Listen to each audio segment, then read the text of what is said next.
وقل رب زدني علما. Maudu'u hadzal kitab, temanya kitab ini.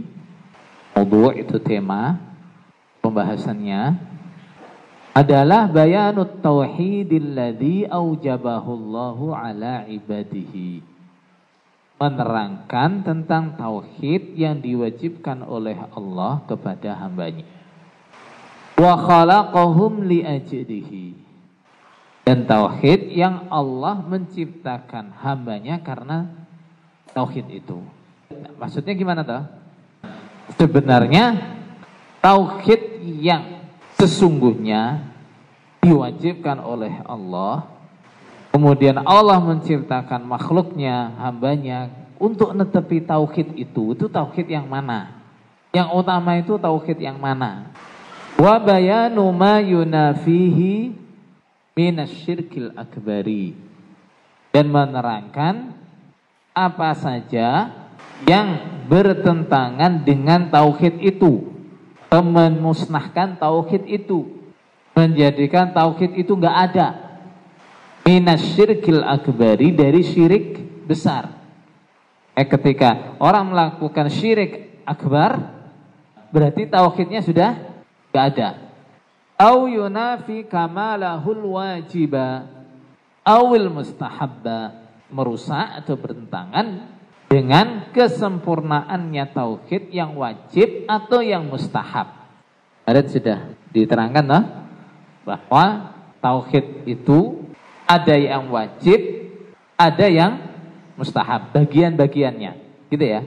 Seperti iman. Iman itu secara umum wajib. Itu dasar pokok. Tapi bagian-bagiannya iman itu ada yang wajib, ada yang mustahab. Apa saja yang mengurangi atau menghilangkan kesempurnaannya tauhid, baik itu yang wajib ataupun yang mustahab, adalah syirkul asghari wal bid'ah. Syirik asghar, syirik kecil, dan bid'ah. Sudah paham dengan maksud caranya? Ini maksud caranya ini satu gini ya. Kitab ini bahasannya adalah tentang tauhid mana sih yang diwajibkan oleh Allah. Kemudian yang merusak tauhid itu apa saja sih? Itu juga diterangkan. Yang merusak tauhid itu ada dua macam. Yang pertama, merusak tauhid secara keseluruhan. Itu syirik akbar. Yang kedua, merusak tauhid tidak secara keseluruhan, yang mengurangi kesempurnaannya, yaitu syirik asghar dan bid'ah. Ya, berarti nanti dalam kitab ini juga akan disebutkan macam-macamnya syirik akbar, macam-macam syirik asghar, macam-macam bid'ah yang menafikan kesempurnaan tauhid. Wa makna kitab, makna kalimat kitab adalah masdaru kataba, masdar kalimat kataba. Kalau sudah belajar shorof berarti sudah ngerti namanya masdar. Masdar itu apa? Asal kata. Cuma asal kata ini kalangan ulama shorof beda-beda. Sebagian ulama mengatakan asal kata itu ya fi'il madhi. Nah, sebagian ulama mengatakan asal kata itu ya masdar itu. Masdar dari kalimat kataba. Kataba itu fi'il madhi. Bimakna jama'ah. Artinya adalah jama'ah. Apa itu jama'ah? Mengumpulkan. Contoh, wal kitabatu bil qalam, menulis dengan pena, iku jam'ul hurufi wal kalimat. Artinya adalah mengumpulkan beberapa huruf menjadi kata-kata, menjadi kalimat-kalimat, kemudian mengumpulkan kalimat-kalimat menjadi jumlah, itu namanya katabah. Mengumpulkan beberapa paragraf, beberapa kalimat jadi satu paragraf, beberapa paragraf jadi satu kitab, itu namanya katabah. Jadi kitab artinya adalah apa? Kumpulan. Kumpulan apa? Kumpulan bab-bab yang serupa dalam suatu masalah. Kitab tauhid, kumpulan bab-bab yang berkaitan dengan tauhid. Berarti namanya apa? Kitab tauhid. Kitabus shalah berarti kumpulan bab-bab yang berhubungan dengan salat. Wa tauhid masdaru wahada. Sedangkan kalimat tauhid adalah masdar dari kalimat wahada. Wahadahu, wahada, apa artinya wahada? Menjadikan satu. Kalimat wahadahu berarti artinya adalah ja'alahu wahidan, menjadikannya jadi satu. Wal muradu bihi huna, adapun yang dimaksud di sini adalah ifradullahi bil ibadah, mengesahkan Allah dengan ibadah. Apa maksudnya? Maksudnya ibadahnya itu hanya untuk Allah. Itu artinya tauhid. Yang asalnya orang menganggap itu Tuhan, itu Tuhan, itu Tuhan, itu Tuhan, semuanya enggak ada. Tuhan itu cuma satu, Allah. Itu namanya apa? Tauhid. Itu arti kitabut tauhid. Adalah kumpulan bab-bab tentang tauhid. Artinya tauhid apa? Mengesahkan Allah dalam ibadah. Memurnikan ibadah hanya kepada Allah. Wa qaulillahi ta'ala, dan firman Allah ta'ala, wa ma khalaqatul jinna wal insa illa liya'budun. Wa ma khalaqtu, dan tidak menciptakan aku Allah, al jinna pada jin, wal insa dan manusia. Halnya di situ al jinsi, maksudnya semua jin, semua manusia. Illa liya'buduni, kecuali supaya mereka beribadah ni padaku. Aku tidak menciptakan jin, tidak menciptakan manusia kecuali supaya mereka beribadah kepadaku. Coba kita lihat lagi syarahnya. Wa khalaqtu, kalimat khalaqtu maknanya adalah apa? Khalaqtu itu fi'il madhi dari kata apa? Khalqu. Itu apanya? Masdarnya. Al khalqu maknanya adalah huwa ibda'us syai', menciptakan sesuatu min ghairi aslin, tanpa asal, artinya tanpa contoh, walahtidhain, dan tanpa contoh sama. Namanya khalq itu adalah menciptakan sesuatu tanpa ada contoh sebelumnya. Menciptakan sesuatu tanpa ada contoh sebelumnya. Sebelum Allah menciptakan manusia, belum ada bangsa manusia. Sebelum Allah menciptakan jin, belum ada bangsa jin. Jadi kalau ditanya, Allah menciptakan jin dan manusia itu terinspirasi dari apa? Gak ada yang menginspirasi. Ya? Gitu. Kenapa? Nah, karena jin dan manusia pertama ada adalah yang menciptakan Allah. Liya'buduni, supaya beribadah mereka padaku. Apa artinya ibadah? Al-ibadatu fil lughah, ibadah dalam bahasa Arab artinya adalah at-tazallul, merendahkan diri, merasa rendah, merasa tak berdaya, merasa gak bisa apa-apa, merasa gak mampu apa-apa. Itu namanya apa? Tazallul. Wal khudu'u, dan tunduk, patuh. Apa tunduk itu? Apa patuh itu? Diperintah apapun nurut, disuruh apapun nurut, itu namanya ibadah. Jadi kalimat ibadah dalam bahasa Arab artinya begitu. Ibadah kepada Allah. Artinya apa? Kita itu merasa betul, yakin betul bahwa kita itu nggak bisa apa-apa di hadapan Allah, nggak punya kekuatan apa-apa, nggak ada nilainya, dan seterusnya. Nah, dan kita tunduk patuh dengan apapun yang dikehendaki oleh Allah. Itu kalau ibadah kita maknai secara bahasa. Wa syar'an, adapun secara syariat, ibadah itu adalah ismun jami', nama yang mencakup jami' mengumpulkan. 5 yuhibbuhullah wa yardah, pada semua yang dicintai dan diridhai oleh Allah. Jadi, kita mengerjakan apapun yang dicintai atau diridhai oleh Allah, mengucapkan apapun yang dicintai atau diridhai oleh Allah, meyakini apapun yang dicintai diridhai oleh Allah, minal aqwal wal a'mal, dari beberapa ucapan dan perbuatan, adz-dzahirah yang tampak, wal batinah dan yang enggak tampak. Yang enggak tampak itu ucapannya siapa?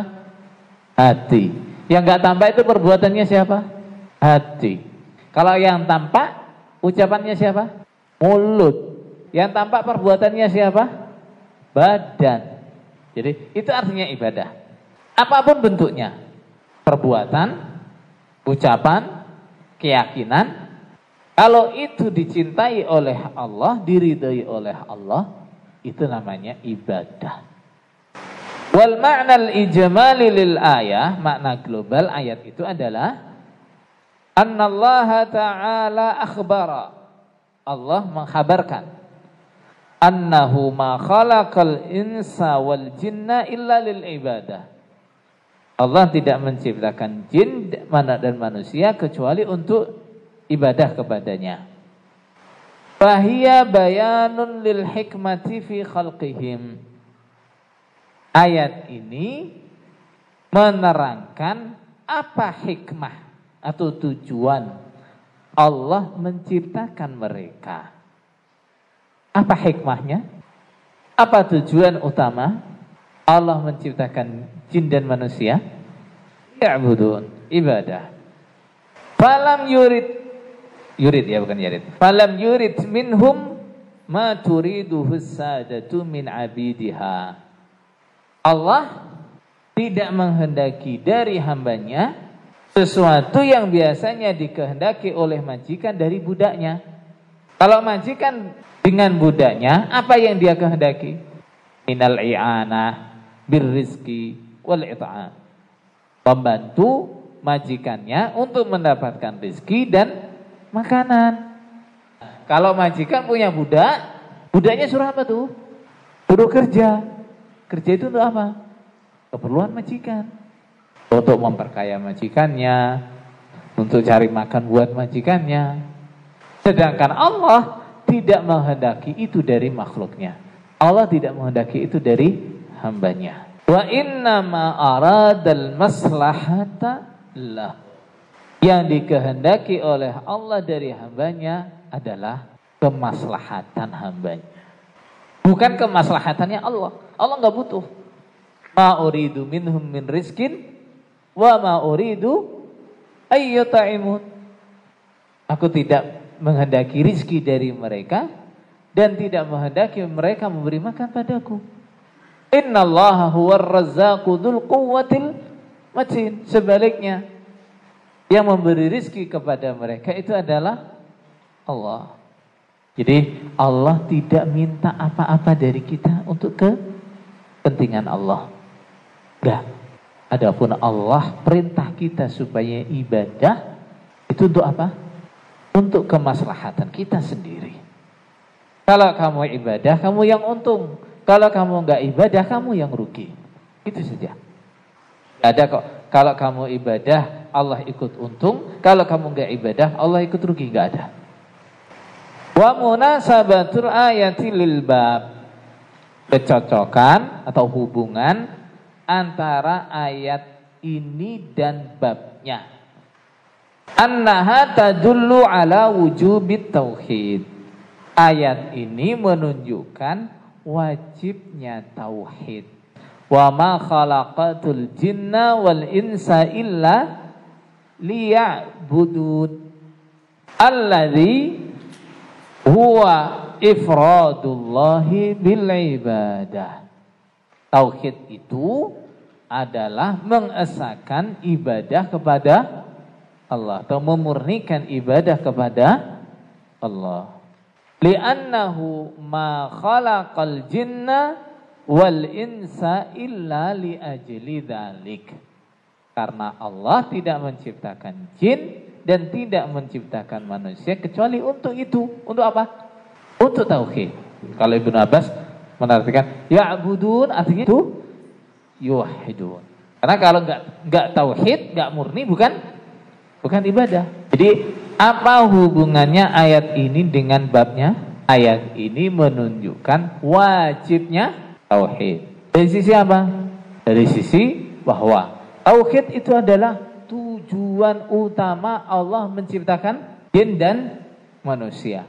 Kalau tujuan Allah menciptakan jin dan manusia adalah untuk mentauhidkan Allah, ada yang bilang tauhid enggak wajib?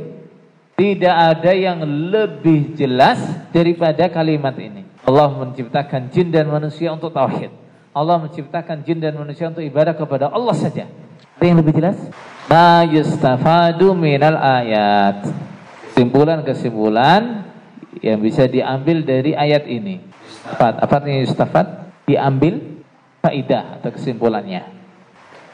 Yang pertama, wujubu ifradullah bil ibadah ala jami'i tsaqalain al-jinni wal ins.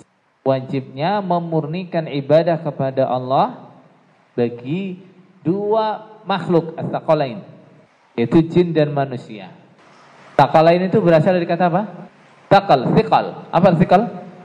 Beban. Nah, sesuatu yang berat itu namanya thiqal. Kenapa jin dan manusia disebut tsaqalain? Karena yang mengisi bumi yang mengisi bumi itu adalah jin dan manusia. Yang lainnya isinya bumi itu untuk apa itu?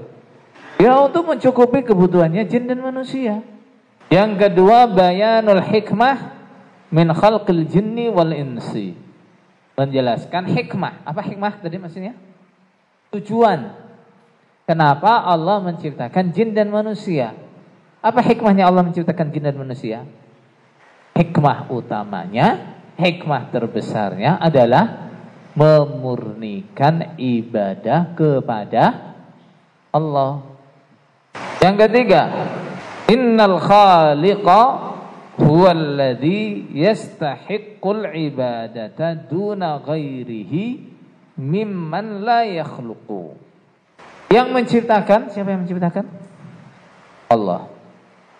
Dialah yang berhak untuk disembah, bukan yang lain yang tidak menciptakan. Jadi begini, segala yang ada, semua yang ada yang wujud, itu hanya dua kemungkinan. Ada kalanya dia itu menciptakan atau dia diciptakan. Jadi kalau dia bukan yang menciptakan, maka dia diciptakan. Fa fi hadza raddun ala ubadil asnami wa ghairiha. Kesimpulan ini atau pengertian ayat ini adalah bantahan untuk orang-orang yang menyembah berhala, patung-patung ataupun yang lain. Kenapa kita tidak boleh menyembah patung? Karena dia tidak menciptakan. Karena pencipta alam bukan dia. Kenapa kita tidak boleh menyembah malaikat? Karena bukan malaikat yang menciptakan alam. Kenapa kita tidak boleh menyembah nabi? Karena bukan nabi yang menciptakan alam. Kenapa kita tidak boleh menyembah wali-wali? Karena bukan mereka yang menciptakan alam. Dah begitu jawabannya. Yang keempat, bayanu ghinallahi subhanahu wa ta'ala an khalqihi. Menerangkan kayanya Allah. Apa kayanya Allah? Tidak butuhnya Allah kepada makhluknya. Ayat ini menunjukkan Allah tidak butuh pada makhluknya. Ma uridu minhum min rizqin wa ma uridu an yut'imun. Aku tidak menghendaki rizki dari mereka dan aku tidak menghendaki mereka memberi makan padaku. Allah enggak butuh apa-apa dari makhluknya. Wa hajatil khalqi ilaihi. Dan menerangkan bagaimana hajatnya, butuhnya makhluk kepada Allah. Ayat lain mengatakan, ya ayuhan nas Antumul fuqara'u ilallah. Wallahu huwal ghaniyul hamid. Wahai manusia, antumul fuqara'u ilallah. Kalian semuanya fakir, membutuhkan Allah. Dalam hal apa? Kita butuh Allah semuanya. Wallahu huwal ghaniyul hamid. Sementara Allah maha kaya, gak butuh apapun dari makhluknya. Al-Hamid, lagi maha terpuji. Orang kaya itu dipuji karena apanya? Karena kedermawanannya. Karena apanya? Karena kedermawanannya. Maksudnya, wallahu huwal ghaniyul hamid. Apa maksudnya itu? Kalian supaya minta. Allah itu maha kaya. Allah itu terpuji. Mintalah kepada Allah.